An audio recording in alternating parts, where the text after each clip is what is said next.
All right, let's dive in. Today we're tackling something I know we're all interested in: living longer, healthier, happier lives. Yeah.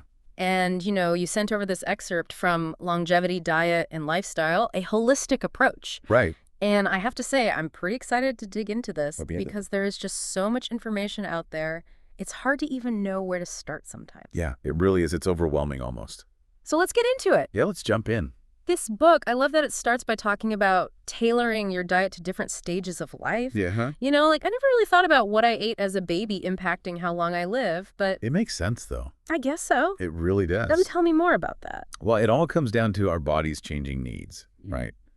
I mean, when you're an infant, you're growing so rapidly and so much is happening so quickly. Right. And breast milk or formula is really the key there. Yeah. But there's some interesting new research that suggests that a mother's breast milk can actually change based on the baby's needs. Oh, what? Like if a baby is born premature, their breast milk will have higher concentrations of certain proteins and fats. Our bodies are incredible. I know. It's amazing. So how does that translate to when we start eating solid foods? Well, the book highlights this idea of introducing diverse flavors and textures early on. Okay. So, think pureed veggies, mashed avocado. Yeah. Things like even bone broth, which is kind of making a comeback in some circles. Oh, yeah. And it's all about setting the stage for a healthy microbiome. That makes sense. Yeah.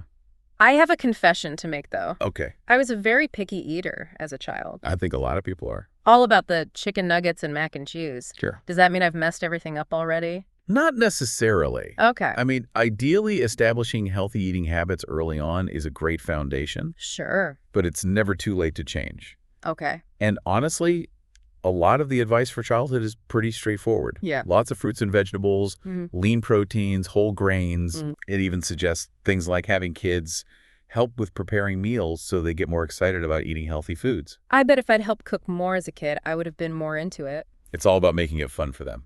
Makes sense. Yeah. But then we hit those teenage years. Oh, yeah. That's a whole other challenge. For sure. Dealing with picky eaters as a teenager. Absolutely. And all those growth spurts, the hormonal shifts. Exactly. What does the book say about that? Well, the book talks about this thing called nutritional programming during adolescence. Okay. Which means what you eat during those years can really impact your long-term health.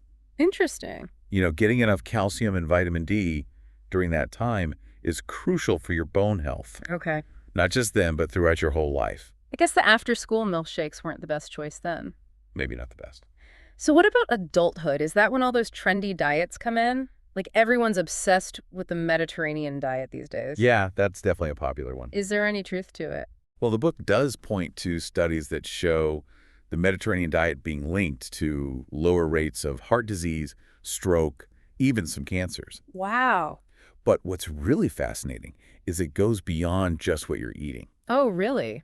So researchers are looking at the role of polyphenols, these antioxidants, found in things like olive oil and red wine. Oh, interesting. And these polyphenols seem to have anti-inflammatory and even anti-aging effects. That's pretty amazing. It is. But I have heard that the Mediterranean diet isn't for everyone, like people with certain gut sensitivities. Yeah, you're right. Is that true? It is, and this is where it gets a bit more nuanced, because while the Mediterranean diet is generally considered healthy, Right. it can be high in FODMAPs, Okay. those fermentable carbs that can cause digestive issues in some people. I've heard of those. So it might need to be modified for individuals with IBS or other conditions. So even the healthy diets can have downsides. Exactly. It depends on the individual. What about as we get older? I've heard our calorie needs go down. That's true. Is that right? Yeah, as we age, our metabolism naturally slows down. Okay. But what's interesting is recent studies are suggesting that just cutting calories isn't the key to longevity. Oh, interesting. It's more about the types of calories we're consuming. So quality over quantity. Exactly. The book really highlights the importance of nutrient-dense foods like lean proteins, healthy fats, and fiber, Makes sense. while limiting processed foods and refined sugars. Okay. That's good advice for any age, really. It is. But food is only one part of the puzzle, right? I'm really curious to hear about these other pillars the book mentions. Yeah. Like exercise and stress management and sleep, all that good stuff. Right. All those things we know we should be doing. Exactly. But maybe need a little extra push. Get a little reminder for sure. All right, let's get into it. Okay. Okay, so we've talked about how what we eat matters at all stages of life. Yeah. But like we said, there's more to the story. Right. This book talks about these pillars of longevity. You know, all the stuff we always hear about, but it's good to be reminded. It is. Like exercise, stress management, sleep. Right? So exercise. Yeah. The book recommends at least 150 minutes a week of moderate intensity. Yeah. But is that really the magic number for everyone? What if I'm already pretty active? Well, that's where things get interesting, because the book actually challenges this idea of a one-size-fits-all approach to exercise. Okay. You know, maybe instead of just counting minutes, we should think about it in terms of intensity and what each person needs. So, like, not just how long I'm on the treadmill, but how hard I'm working. Exactly. And there's some cool research coming out about HIAT workouts. HIAT? Yeah, high-intensity interval training. Okay. It's like short bursts of really intense exercise. Okay. And they can be just as good, maybe even better, than longer, moderate workouts. Interesting. Plus, they don't take as long. That is appealing, I'm not going to lie. Right. But what if, you know, I just don't love the gym? Are there other ways to get the benefits? Absolutely. I mean, the book really stresses how important it is to find something you enjoy. Okay. It could be dancing or hiking, swimming, gardening, anything. Even just walking more. Yeah, even just taking the stairs instead of the elevator can add up. I like that it doesn't have to be all or nothing. Exactly. It's about finding what works for you in your life. Okay, good to know. Yeah. Let's talk about stress, though. Oh, yeah. I mean, it feels like everyone's stressed these days. Doesn't it? How do we manage it? What does the book say? Well, first, it talks about what chronic stress does to your body. Okay. You know, inflammation, hormone issues, Right. even faster aging. Yeah, I've heard about that. But here's the really interesting part. Okay. It goes into the gut-brain connection. Wait, what? It's pretty wild how your gut bacteria can actually affect how you deal with stress. You're kidding? No, seriously. There's more and more research showing that some probiotics and prebiotics can help us manage stress and feel calmer. So I don't have to only rely on meditation and deep breathing. Those are still great tools, for sure. Yeah. But the book also talks about things like nature therapy. Being out in nature. Yeah, spending time in green spaces has been shown to lower stress hormones. I can see that. And even music. Oh, yeah. Certain kinds of music can actually calm your nervous system. I definitely use music for that, like, all the time. Yeah, see? It's about finding what works for you. That makes sense. Right. Okay, what about sleep? Sleep. I feel like I'm always trying to catch up on sleep. A lot of us are. Is there like a magic formula for getting enough? Well, the book busts some of the myths we hear about sleep. Like what? That whole 8 hours thing, it turns out that's kind of made up. Really? Everyone's needs are different. Okay. It depends on genetics, how old you are, how active you are. Yeah. Even the time of year can affect how much sleep you need. So I shouldn't stress if I don't hit 8 hours every night. Exactly. The book says to pay attention to your own body's rhythms. Okay. And create a relaxing bedtime routine. Yeah. Avoid caffeine and alcohol before bed. Right. Make sure your bedroom's dark and cool. All those things make sense, but what if I've tried all that and I still can't sleep well? Then it might be time to look for underlying issues. Okay. The book suggests getting checked for things like sleep apnea, Yeah. which can really mess with your sleep quality. Makes sense. And it also talks about technology and how it affects our sleep. Like our phones and stuff? Exactly. That blue light from screens can keep you awake. I know I should put my phone away earlier. It's hard, right? It is. But it makes a big difference. Okay, so we've talked about a lot of individual stuff, We have. but I'm thinking about the social aspect too. Yeah. Like, is there a magic number for how many friends we should have for a long life? That's a great question, and the book actually addresses that directly. Oh, good. While having social connections is definitely important, Yeah. it's not just about how many people you know. The book emphasizes that the quality of those connections matters even more. So it's not just about having a ton of followers online. Right. It's about those deeper, more meaningful relationships. The ones who really get you. Exactly. And there's even research that shows spending time with loved ones can release oxytocin, Oxytocin. the cuddle hormone. Okay. It can reduce stress and improve your heart health. I love that. Me too. But what about people who struggle with social anxiety? That's a good point. And the book acknowledges that it can be harder for some people to build those relationships. Yeah. It recommends getting professional help if you need it. Like therapy. Yeah, or counseling. Okay. It's a reminder that you don't have to go through it alone. That's really important. It is. You know, it's making me think we've talked about connecting with others. Right. But what about our connection with ourselves? That's a great point. And you're right, the book does talk about that too. Okay, good. There's a whole chapter dedicated to mental and emotional health. So how do we keep our minds sharp and stay happy? Well, it's not about being happy all the time. That makes sense. The book emphasizes learning how to cope with the ups and downs of life, Yeah. building resilience, finding a positive outlook. So it's okay to not be okay sometimes. Exactly. Yeah. And there's fascinating research on neuroplasticity. Neuroplasticity, what's that? It's the brain's ability to change and adapt throughout our lives. Oh, interesting. And it turns out that doing things that challenge your mind, Okay. like learning new skills, Yeah. can actually help keep your brain younger. So it's never too late to try something new. Never. And it's not just about thinking clearly either. Oh, what else? The book also talks about mindfulness and meditation for managing emotions. Oh, yeah, I've heard about that. They can help you deal with stress and anxiety. I've always been kind of skeptical about meditation, I get it. but maybe I should give it a shot. It's worth trying.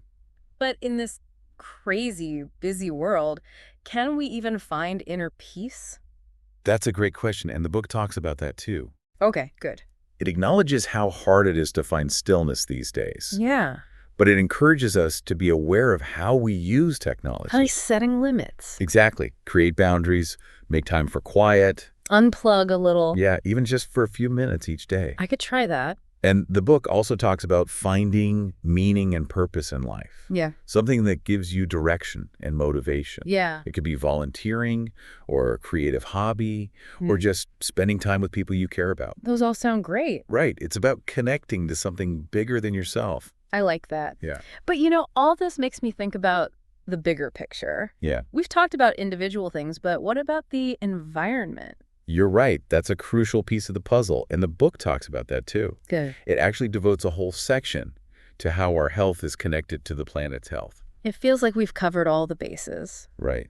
Diet, exercise, stress, sleep. Yeah, even social stuff and our mental and emotional well-being.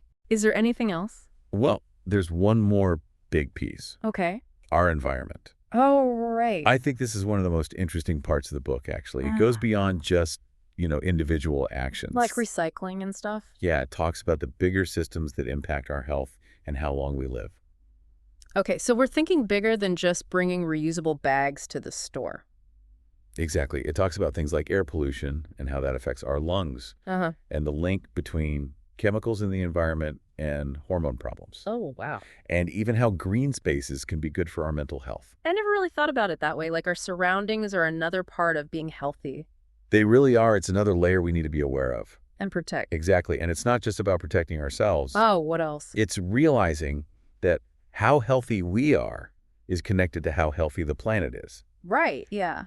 The book compares it to like the planet's resources being depleted and how that's similar to our body's resources getting depleted. That's a good way to put it. Yeah, it's all connected. So what can we actually do about it? It all seems so huge. Well, the book suggests thinking about it on different levels. Okay. Individual choices we make, being involved in our communities, Yeah. and even pushing for bigger changes, like in policies and laws.